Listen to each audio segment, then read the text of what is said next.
Thank you very much to all three speakers. We're very grateful for your making the trip here and sharing these very valuable thoughts with us. I open the discussion for comments or questions. Try to make them short. Use the microphone, please, and introduce yourselves. I'm with the Office of the High Commissioner for Human Rights of the UN. I'd like to thank the Issam Fares Institute for bringing three very interesting panelists, and I'm glad for the last one also to bringing some contentious approach, although I'm not sure, in fact, that there is such difference between the three speakers.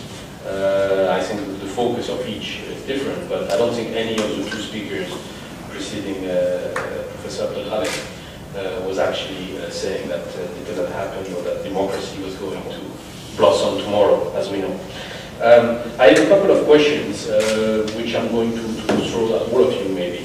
The first one is related to this very surprising initiative, in addition to the Yemen one, which obviously we're not happy at all regarding the general amnesty that was, or immunity rather, that was offered to President Saleh.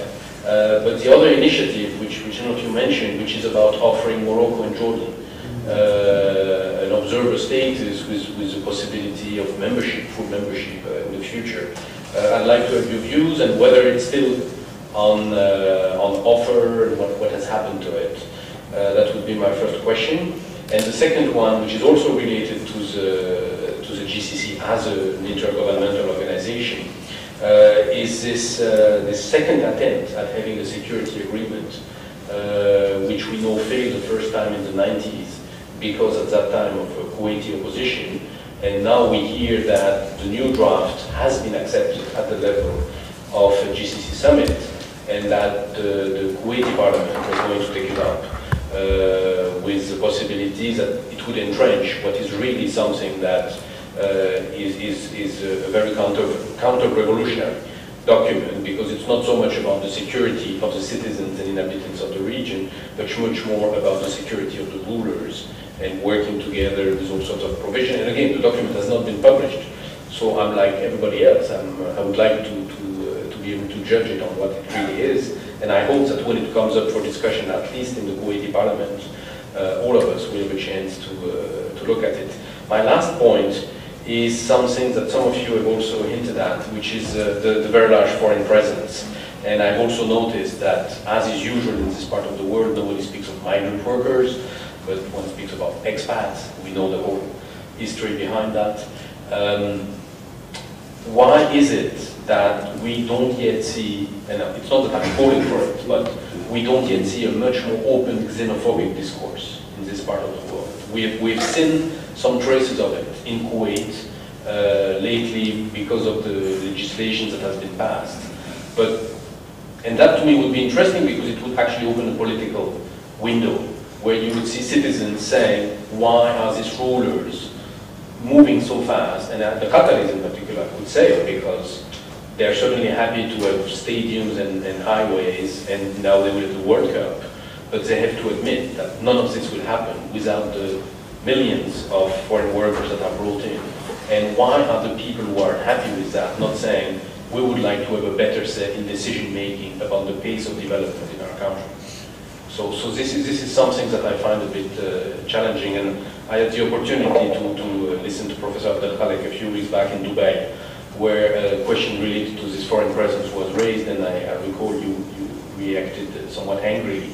But maybe this is a more academic setting where nobody's trying to trap you into anything, so I'd be also interested in hearing you about that. Thank you. Who would like to be honest? Sure. Okay.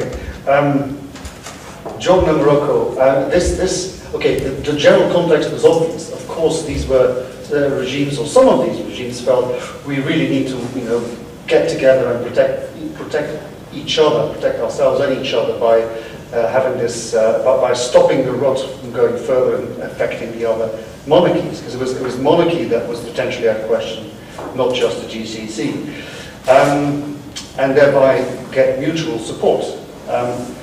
Actually, though, the way in which that emerged was, it was a thought that King Abdullah had, and it was stated, and then it suddenly becomes policy before anybody even in Saudi Arabia had a chance to really discuss this. And people in Saudi Arabia were surprised by it as many others, and elsewhere it became the butt of jokes. So this is never, I'm willing to put my money on that, this is never going to happen. All that's going to happen is perhaps have associate membership in some aspects of GCC operations, get lots of aid and all that kind of thing, none of which is, you need, for none of which you need to bring Jordan and Morocco into the GCC.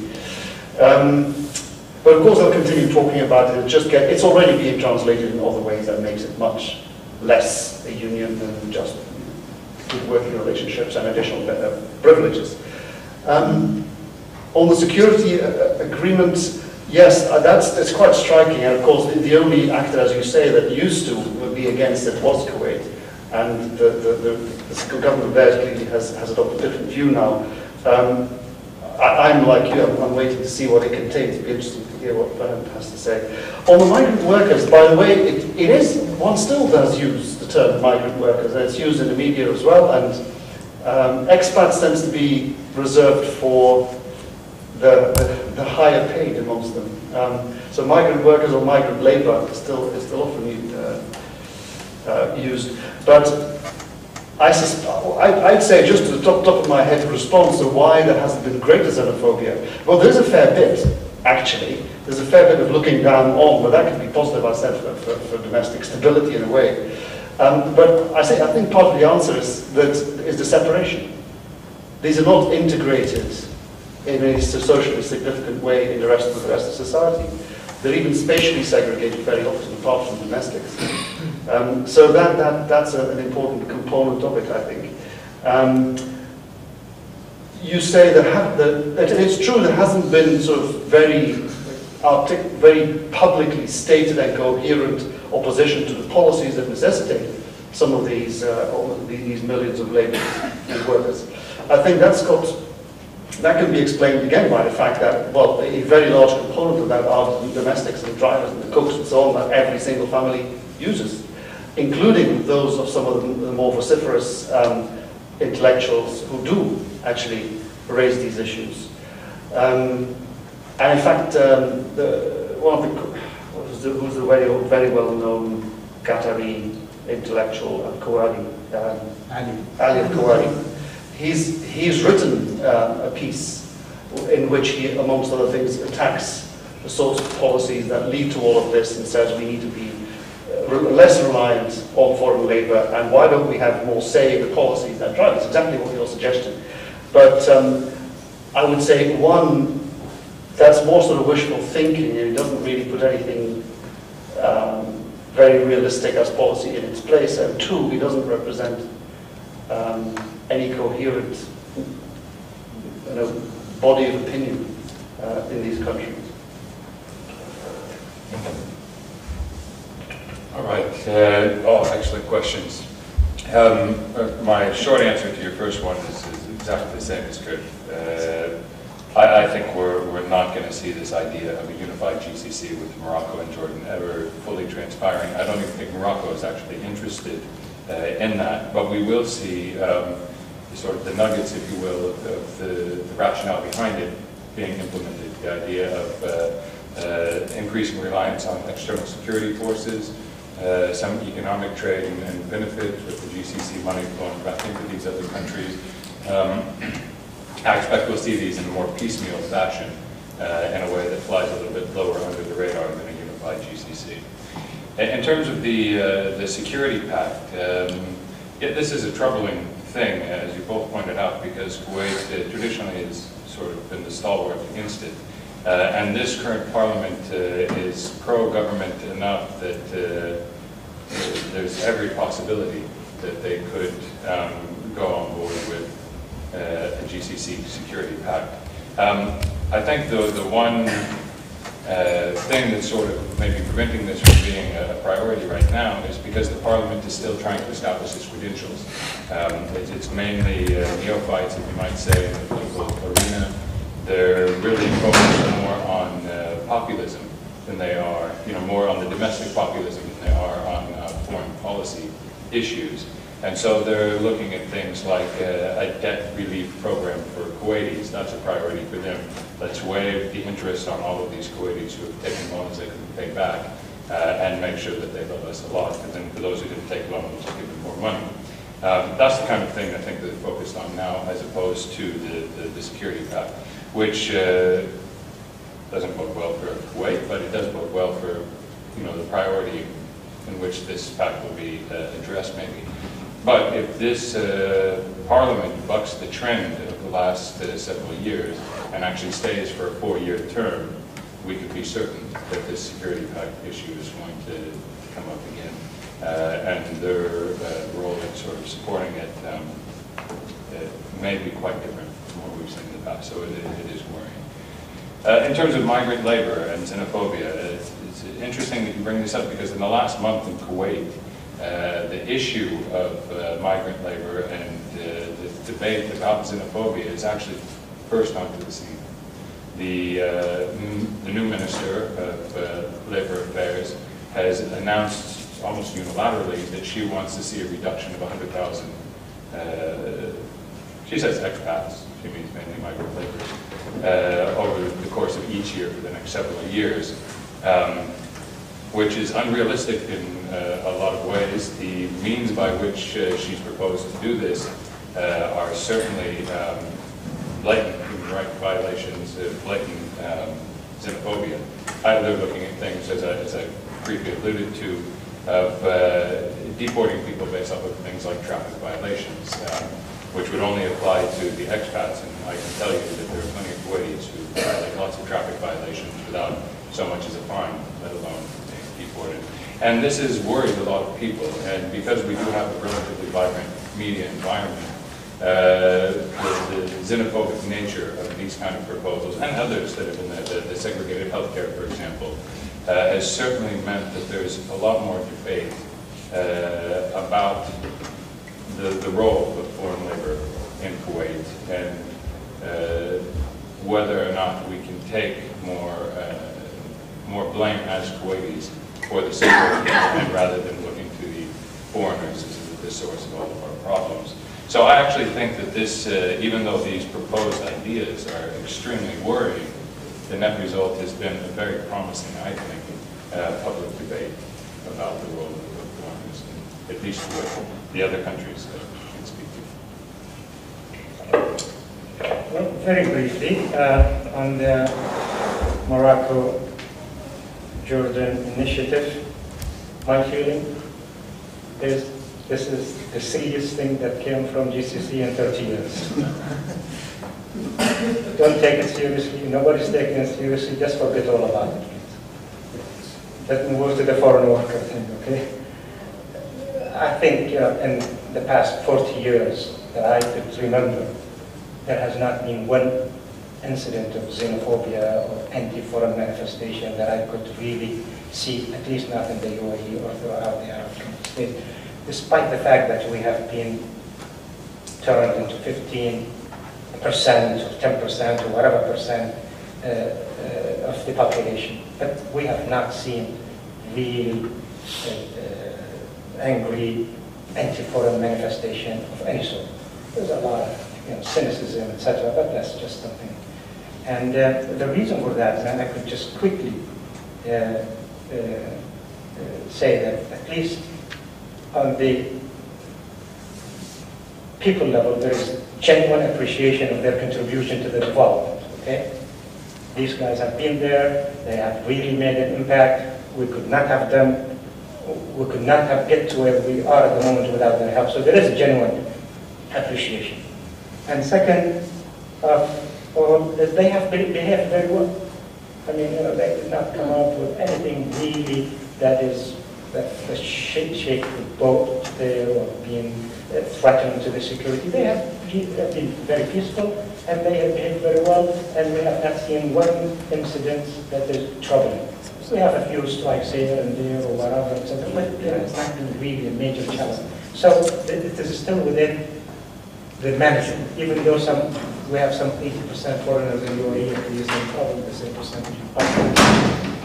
So things are under control. and the tolerance level is still there. And yeah, I've heard my comments, I guess, in Dubai, so I'm not going to make any more on this. That's it. Suzanne, and then... I'm Suzanne Kassab. I have a question from the depth of my ignorance of the GCC. For a transformational impact to happen, I guess, you need some form of discontent.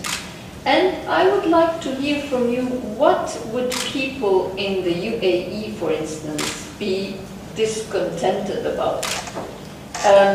And the other question is, how do you explain that kind of reaction in the UAE by those trials of university professors and what have you?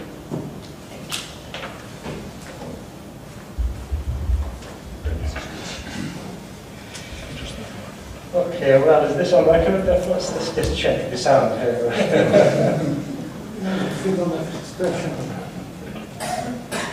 Okay, there is no problem-free society anywhere, okay? And we have our own share of problems in the UAE too. And we have been making a lot of, criticism of many things. When it comes to the UAE, probably the demographics is the most troubling. We really are feeling how a problem that is, and we don't know how to handle it, okay? When you are a citizen in your own country and the percentage keeps dropping by the day, that is a major source of discontent. So that's definitely an area of discontent. Second area of discontent, which is the intellectual, the academics, or whatever. They have always been calling for reform, they have always been calling for greater democracy, more democracy, we're calling for greater power for the Federal National Council, which is our parliament. So this has been always there, and we have been on the record calling for this since day one, and it will continue. But this is still within that intellectual domain. It's not really filtering down too much, so there's nothing that, there's massive, genuine, overwhelming public demand for democracy. I've not seen it, in all honesty. But on top of all this, there is also the disparity between the rich and the poor Emirates. We have super rich Emirates, Dubai, that has been doing fantastically great. But yet, like everybody else and like everywhere else, there are pockets of problems. Just as Bahrain is a weak pocket or a weak link, we have also our own weak link too. If you go to another Emirates, etc., and the government knows this, and we all know. So there are a lot of areas that discontent. Having said this, the UAE has been a success, massive success. It has gone beyond our imagination with some of the things that we have achieved. Dubai, Abu Dhabi, etc. For the UAE to be the second biggest economy in the Arab world, twice as big as Egypt, by the way.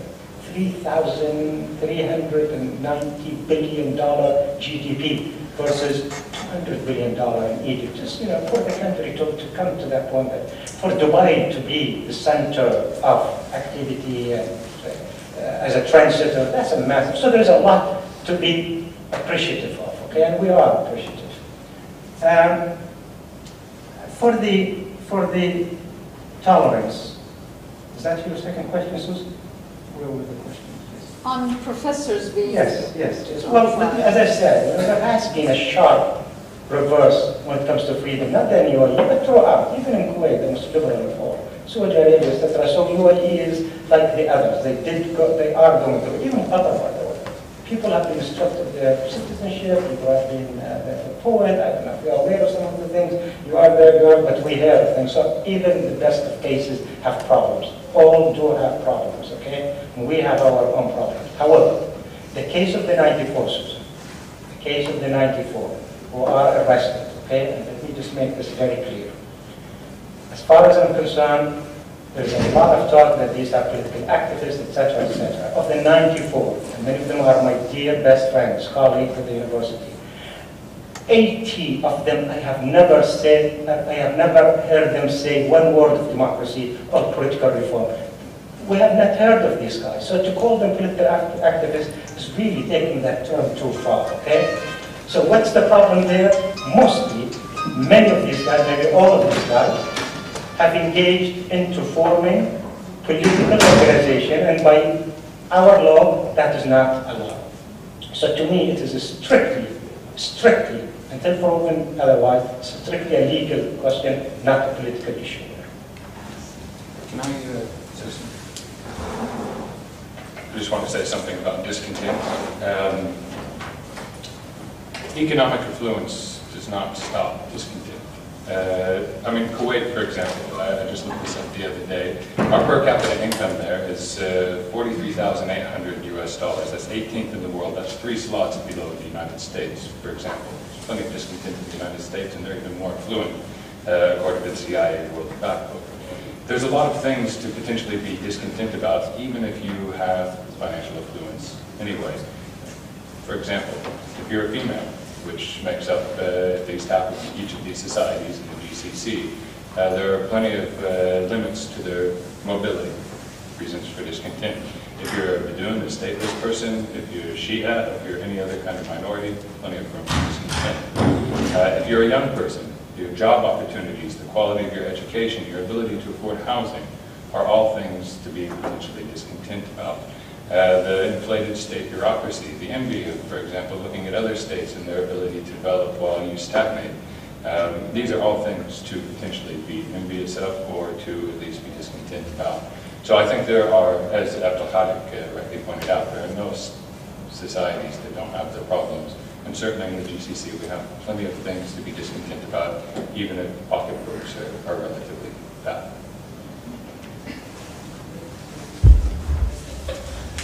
Thank you, Mr. Chairman.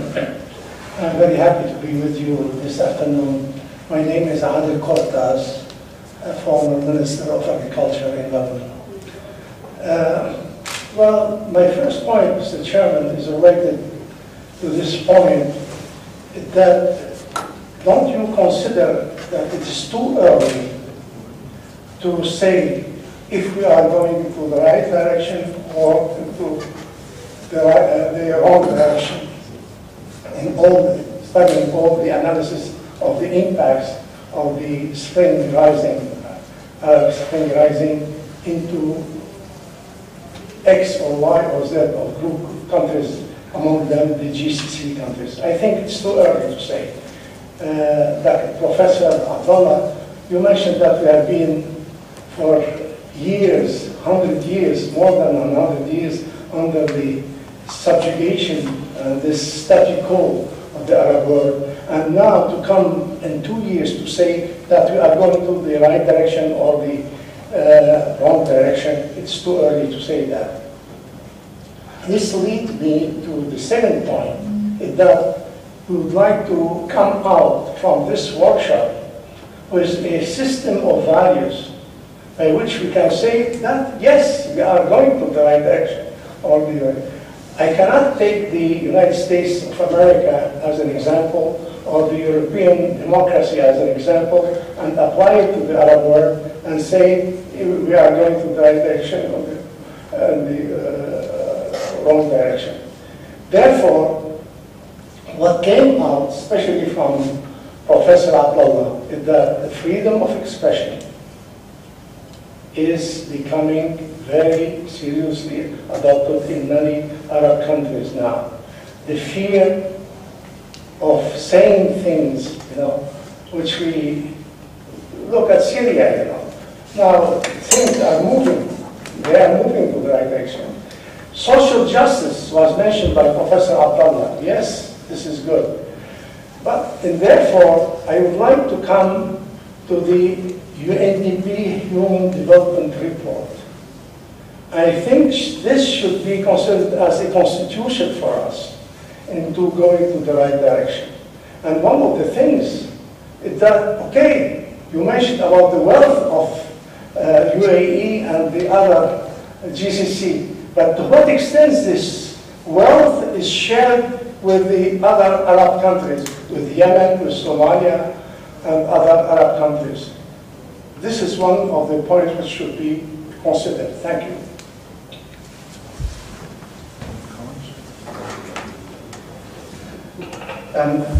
Starting off more briefly with the final point you made, I think it's worth noting that whatever you think about the morals or the drivers of it, that there's been huge investment, both state and private, from the GCC region into the rest of the Arab world, not just since the Arab Spring and not today, but for at least a decade or so. In fact, arguably, that's been the one area in which the Arab world was actually being integrated after all the political efforts that failed. In a sense, there was that kind of economic integration happening by GCC-based investment across into the rest of the Arab world. And of course, they've also been pouring lots of aid, so very often ineffectually, but they're trying to get their act together, I would say. So on your bigger question, I think, of course, it's absolutely right. It's far too early to say which way these things are going and where they might eventually end up. But I think that's a wider issue with assessments of political evolution and democratic change or other change around the world and through history. There's often been a temptation when things happen, first in the media and then even in academia, to come to instant judgments. And policymakers, of course, want to then go to the so-called experts and say, so what does this mean? Where are we at here? Where's it going next year or tomorrow? And how do we adjust policy as a result? And I think that's a temptation, but it's really nefarious because you can't, to my mind, if historical precedent's anything to go by, judge major long-term political evolution on the basis of what happens today. One needs to be able to step back. The only thing I would say, regardless of where things are relatively going in the GCC and the rest of the Arab world, is that at least an unblocking has happened that needed to happen for anything to go in any direction at all. So in fact, Rami's piece in yesterday's Daily Star, I think, was very useful, just pointing out some of these longer-term structural issues that the Arab world is struggling with. Well, that adds to what I've just said. But you know, it's not just the Arab world. If you look at comparative democratization or comparative political change in any area of the world over the last 500, 600, 700 years, I mean, even further back, but with very few exceptions, these are very long-term evolutions with lots of setbacks. So setbacks at a particular time don't mean you won't get to a more positive outcome eventually, and the reverse. So I completely agree with you.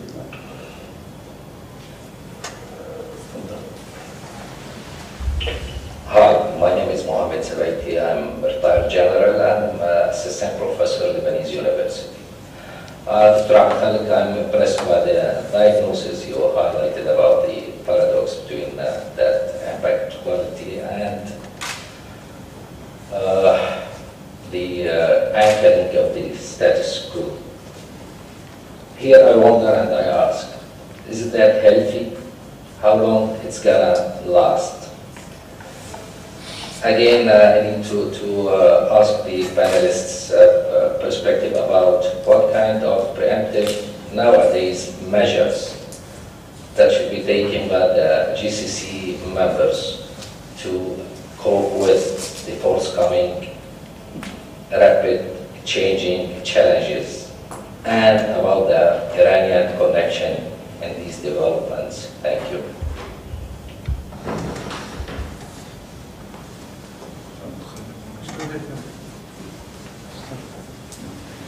Sure, I'll take a stab at it. The longevity of the status quo. I think Abdelkhalik, while he did say that yes, while they're standing a foot or in some cases 5 foot higher than they were in the past, he didn't necessarily hint to the fact that that's going to always be the case. I think we can, as Gerd mentioned as well, we have to not make these immediate proclamations. We have to observe and see how things change over time. Certainly the regimes or the rulers in each of the GCC countries have tried to do everything they can to minimize any impacts or any loss of power. But that doesn't mean that in the long term these are going to always be effective. Obviously the moves that they're taking are a clear indication that there are some concerns. The media laws, for example, I was just talking about, This is an attempt to roll back even the status quo in Kuwait, where we have a very vibrant media. And that's taken because they are concerned about where this is going. And I think that they're rightfully concerned because the status quo is something that I think in the long term won't hold. Now, that doesn't mean it will become more democratic. It could become more authoritarian. It's entirely possible. In terms of the preemptive measures by regimes, I mean, we're seeing certainly a lot of preemptive measures, both in domestic and foreign policy. On the issue of Iran, I'm not the best person to speak on this, but what it seems to me is that the specter of Iran and the need to have preemptive actions in terms of monitoring Shi'i, for example, in the Gulf states, is the angle that the regimes are pushing. It's not so much, I mean, there certainly is maybe a valid concern about the potential of Iran, some kind of conflict with Iran. But I mean, if you look at a country like Qatar, for example, they have a lot of reasons to continue to maintain a very positive relationship with Iran. They share gas fields. They have a lot of interactions in Kuwait. A lot of the Shi'i population have the roots back to Iran. So I think that rather than preemptive actions to try and stop Iran's interference, they're using the guise of Iran's interference to take preemptive actions to restrict political activism within the countries. That's my personal take.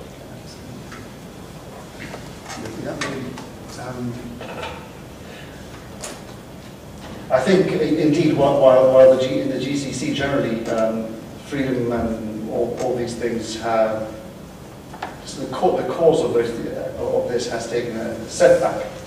That doesn't mean that's sustainable in the long term, as Abu Bakr was also indicating. Now, some reactions, some responses, I think, have been more appropriate or more viable in terms of long-term sustainability than others. I don't personally think that the UAE security clampdown, whether in legal terms or other terms, it makes any sense in terms of long-term sustainability, particularly because there was no real threat. Whereas in others, there's been a more nuanced response. In terms of long-term sustainability, I think it's absolutely right that certain types of reforms or certain types of responsiveness to societal demands is crucial. But does that always necessarily mean democratization in the Western style? Does it always necessarily mean elections? And I think we've seen, if one sees some of the social media discussion, and indeed some of our own students in Qatar, they're not afraid of challenging anything. They're not afraid of speaking their minds about anything at all. But when it comes, including about transparency, corruption, and all those kinds of things, but one of the things that I often hear there, and that you also see in some of the social media, is that democracy, whatever, or participation doesn't have to mean elections. If it means the example of what they see in Kuwait, for instance, that's one of the kind of themes one hears. In fact, there is even something that's quite telling, with some of the most vociferous students at times saying, well, but look, we got it pretty well. And clearly, the Amir is looking after us. We may not always agree with this, that, the other, but generally, you know, so as long as these regimes can play that sort of game well enough, showing, you know, the paternalistic, benevolent type distribution of patronage, etc., showing that there are results for society